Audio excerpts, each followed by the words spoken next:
Right rolling, rolling, rolling. What you gonna do? Rolling, rolling. What you gonna do? Down in the rolling, rolling, rolling. What you gonna do? Right, y'all be loving this shit. What you know about? Right. Down in the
but I'm so frustrated.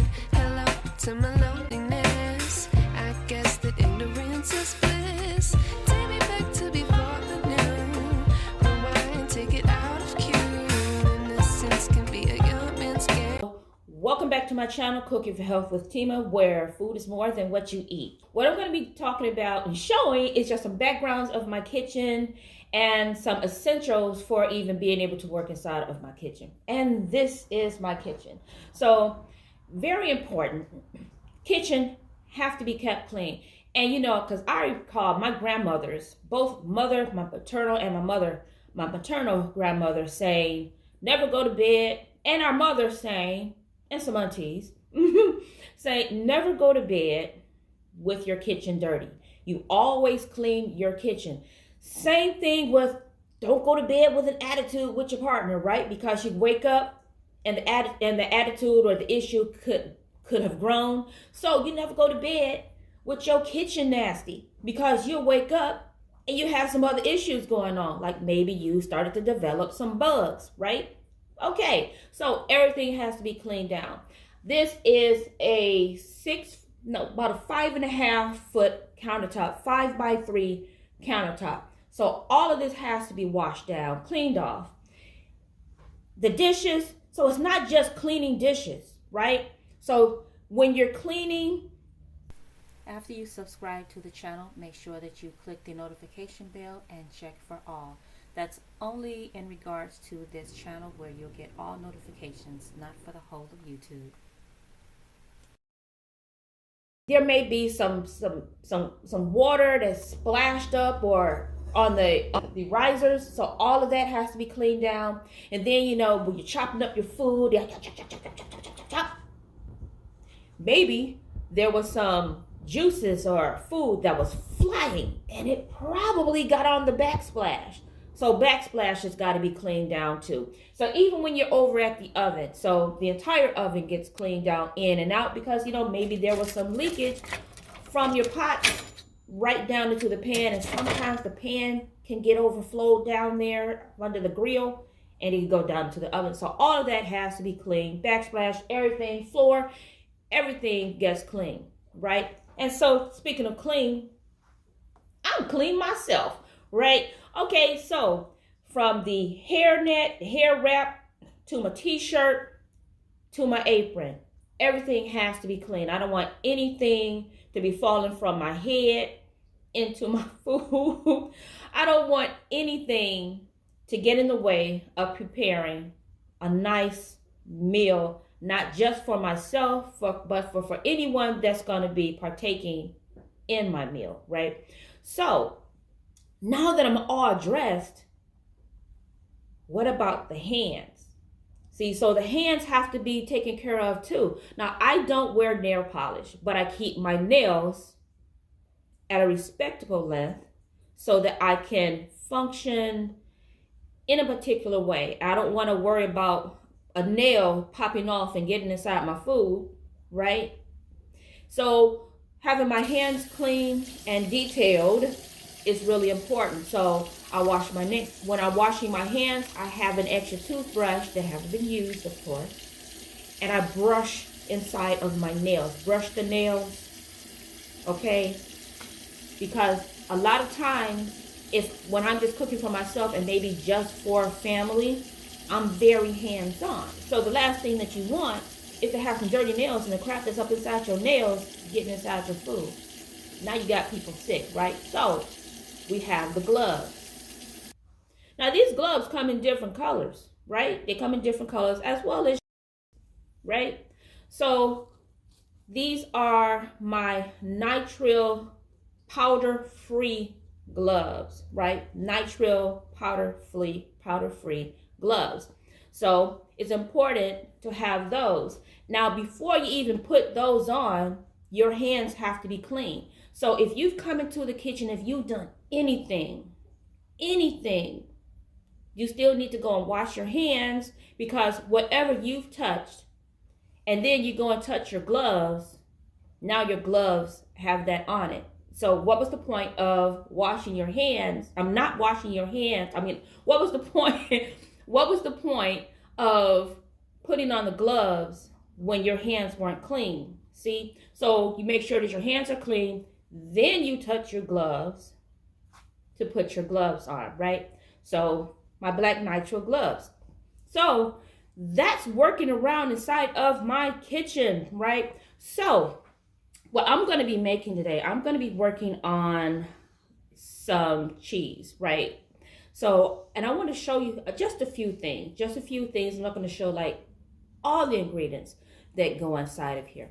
But so this is my cheddar cheese, and I like to use some very clean ingredients. So I have my hemp seed.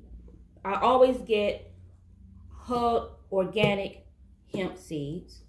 And then this is some achiote, and I grind my own achiote. I tend to not get powdered achiote because the achiote, there may be like other ingredients put inside of it to try to enhance the flavor or even enhance the color.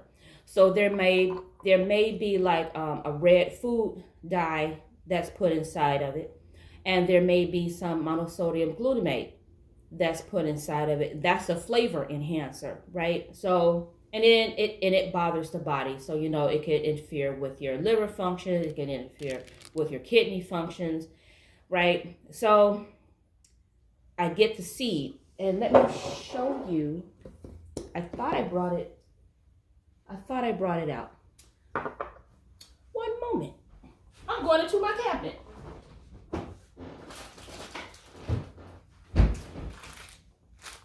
After you subscribe to the channel, make sure that you click the notification bell and check for all.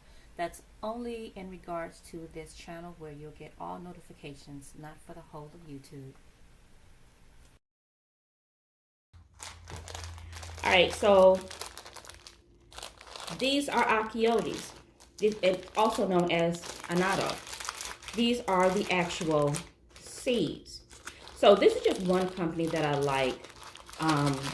You know, and when I get the bag, it's actually vacuum sealed, right, to keep in the freshness. So that's a really good thing. And they're not adding anything to this. This is Mamacitas. I like Mamacitas. So this is really good. Their product is always really, really fresh, you know, and it's beautifully red. So I'll take these seeds and I grind them down and I turn it into a powder. And so what do I use? Let me show you this. Okay, so this is one of the grinders that I use to grind these seeds down. I'll use this one when I need to grind down a whole bunch of seeds. But if it's just a few seeds like this, you get something smaller.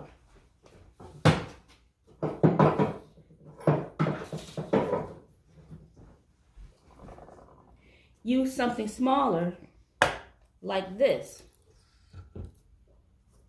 This is just a coffee grinder. So I think this is really cool because it has this little, so you have the little cup, and you see I've used it so much till it's turning red. So you have this little cup on here, so when you're done grinding, then you dump it all inside a little cup and do whatever else you want with it. And then the cord, see, you can nicely put this away, and it's retractable just by twisting it. So I have a couple of these, and I've had them for some years. Gosh, I got them, I was lucky to find them on clearance, and I paid maybe about $3.50 because they were on clearance. So I got a few of these, right? So, but these are really good for grinding down like a small amount. So like if I'm doing like a personal size cheese instead of like doing like multiples, then this is perfect. And then inside of our home kitchens, you know, this is really all that's needed. You know, something just kind of small, compact that can be tucked out of the way, right? So there you go. So I like to use a lot of clean ingredients. I don't put in like stabilizers. I don't even use citric acid. My citric acid would be like using maybe some lemon juice or maybe using some lime juice. And I also will turn like the lemon and the lime into a powder, and I'll grind that down as well. So you can dehydrate these things, right? You can dehydrate any type of food, and you can turn it into a powder, right? And that makes it stable, shelf stable when you turn it into a powder, right? So now, in addition to those things, you gotta have some molds, right? So I have several, oh my gosh, quite a few of these silicone molds. And a great thing about this type of mold here is because of the rim. The rim of it, there's like I don't, it feels like it may be like a metal inside of the rim of this, which makes it so much more stable than some of the others that I've seen or that I've used. So it makes it easier to pick up when you have a lot of product on the inside of it, and so it won't cave in, right? So you have some that if you filled it up, they'll cave in. But there's a way of working with those so that you don't have to worry about that too. So if you have, and let me show you this. So I'm going down here. Okay, I'm gonna try to keep talking as I'm down here. Okay, I'm down here, but I'll keep on talking.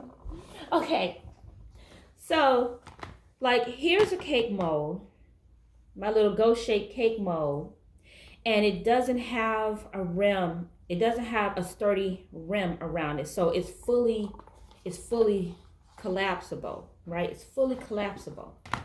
So the way you would handle this, because if you were to pour your cake batter inside of it and you went to pick it up, guess what's going to happen? It's going to do like that, right? It's going to cave in, and then because it caved in, you got stuff spilling out on the side. So what you would do is this.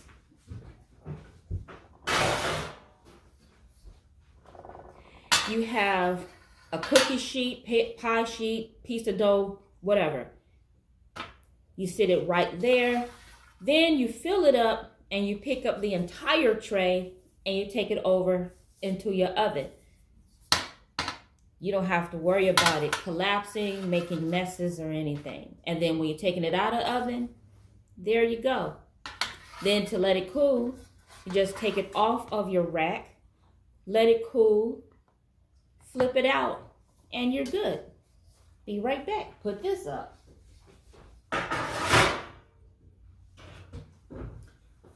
All right, now, as far as cleaning, it's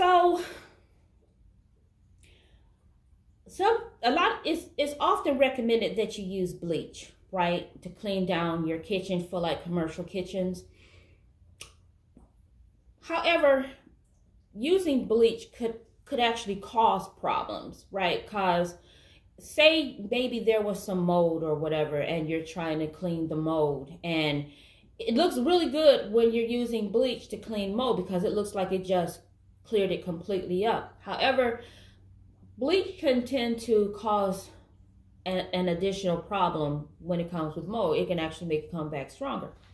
But if you use vinegar, use very strong vinegar. It's very acidic, and you clean with that. You can use the vinegar with a little water, with a little soap dish washing fluid, and you clean all around, right? Now, if you have some spaces that don't grow mold, like the stainless steel don't grow mold, then bleach, that would be a really good thing for. But if you have like porous countertops, the bleach, not so much. But vinegar will do the job, right? So let's see. So I think that's gonna be, oh wait, no, let me put this back.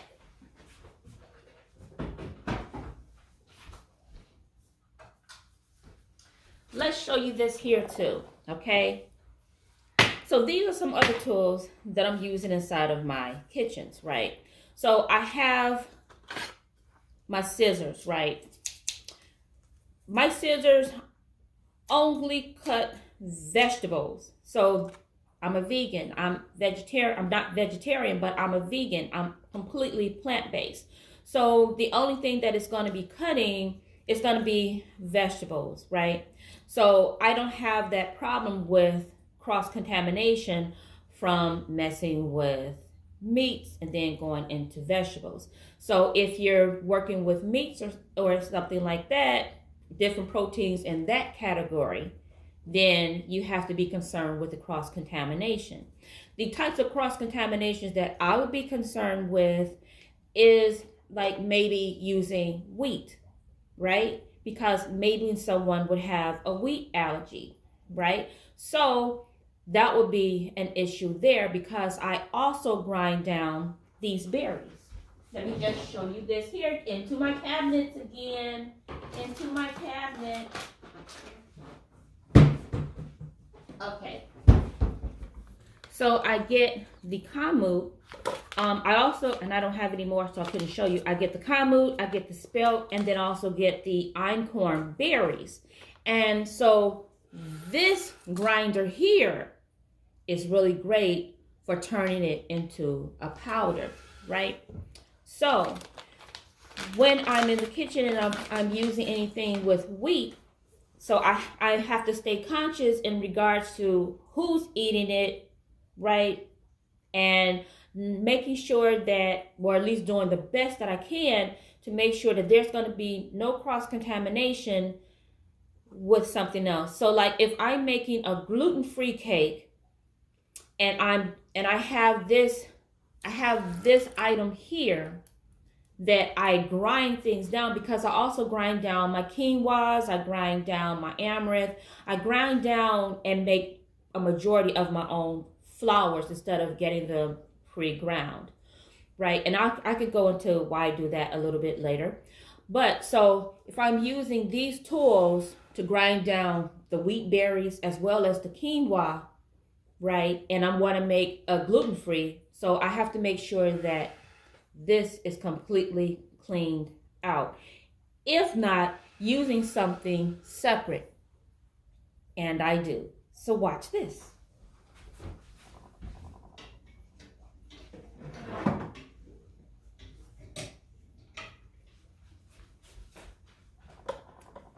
So, what I'm doing gluten-free, this is something completely separate that I'll use, right? So I'll just put all of my gluten-free berries right inside of here. So my quinoa goes inside of here, my amaranth.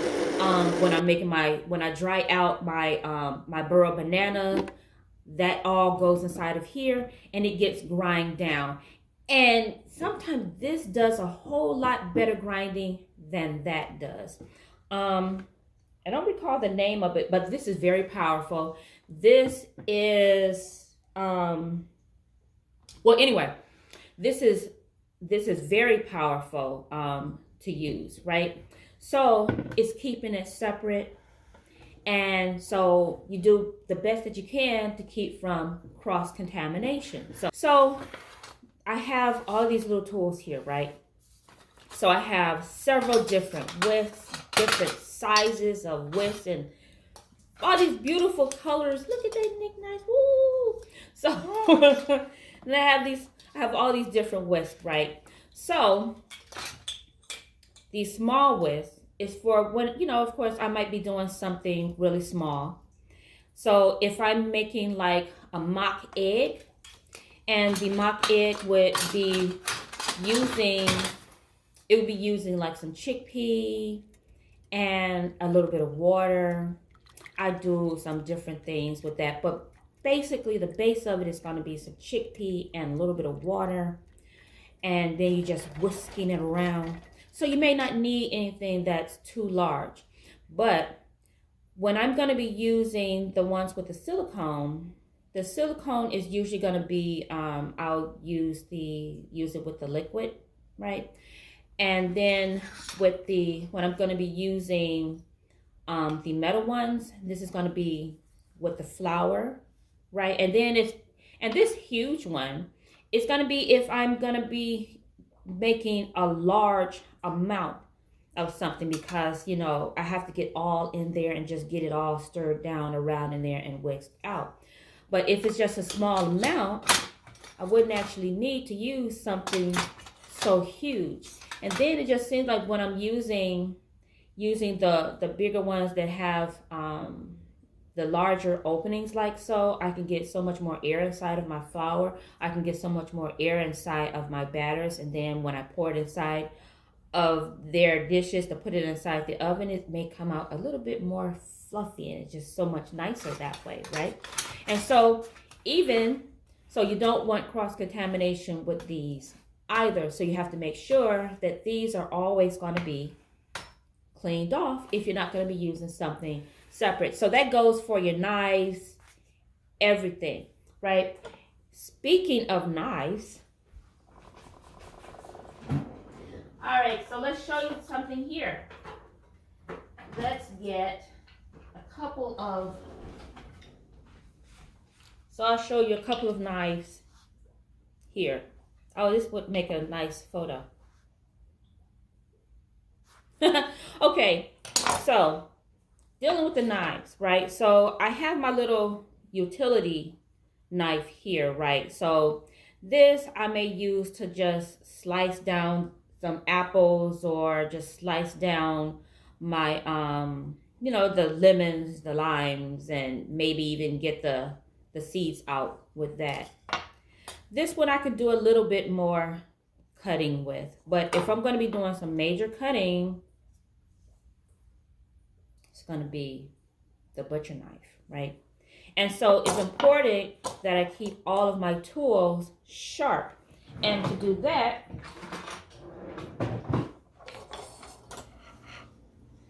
I use this little tool here. I can't remember the name of it, but it's my little sharpening tool. It's just my little sharpening tool.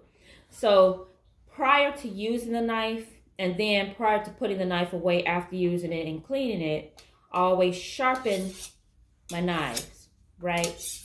And I go from the top down to the hilt, right?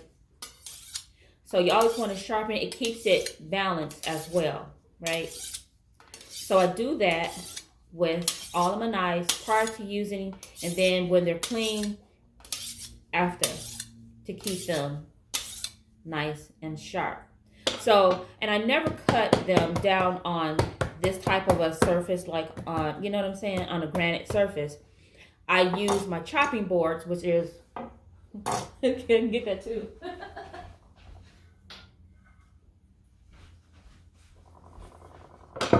So I have my wood chopping boards, and so that helps from dulling the knives. But when you're chopping, chop, it's hitting. So that hitting does tend to knock down. I mean, you know what I'm saying? It can dull the end of your blade. So that's where sharpening it comes in the hand as well. And then after you've used, let's put this over here. Now, after you've used your chopping board, you want to make sure that that's going to be cleaned down too, because I mean, this is wood. Let's face it. Wood warps. Wood takes in a lot of water. Wood takes in a lot of flavors. It takes in the scents, right? So you want to clean that off, right? So I don't immerse it down into the water, but because you don't want it to soak in and swell up and then just get destroyed. But you completely clean this off. And you can use soap and water. You can use the vinegar to clean that off, right? And you want to make sure that it's going to be thoroughly dry. And then after it's been cleaned and dried off, I take some oil and I rub it down with some oil. This stuff you can use whatever oil that you want to use to put on your board, because that helps it to last. And it also can help to keep some of the food, like like say you're cutting an onion, and so the onion has some liquid that comes out of it, right? So that oil also can work as a barrier to keep the liquids from penetrating the wood, right? So it helps to protect your board.